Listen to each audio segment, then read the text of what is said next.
ورسول اسلام ہو گیا، بلوغ ہو گیا، عقل ہو گیا، صحت ہو گیا، اقامت کہہ لیجیے اس کو، یا مقیم ہونا، یعنی مسافر پر روزہ فرض نہیں ہوتا، مسافر پر روزہ فرض نہیں ہوتا ہے، ہاں یعنی وہ چاہے تو بعد میں اس کی قضا کر لے۔ یہ ایک علیحدہ بات ہے کہ آج کے سفر کے تو وہ حالات نہیں، اگر سفر میں بھی روزہ رکھنا چاہے تو زیادہ ثواب ملے گا، لیکن اگر چھوڑ دے گا تو گناہ گار، یہ سمجھانا چاہتا ہوں، چھوڑ دے گا تو گناہ گار۔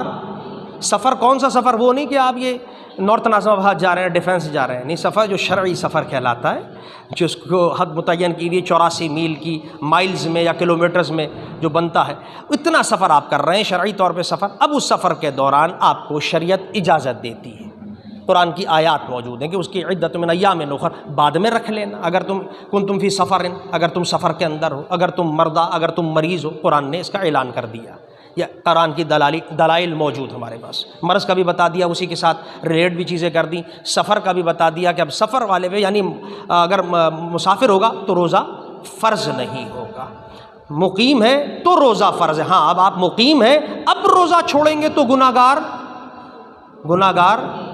ہوں گے، مقیم ہے تو اگر اب روزہ چھوڑیں گے تو گناہ ہوں گے۔ ایکسلنٹ۔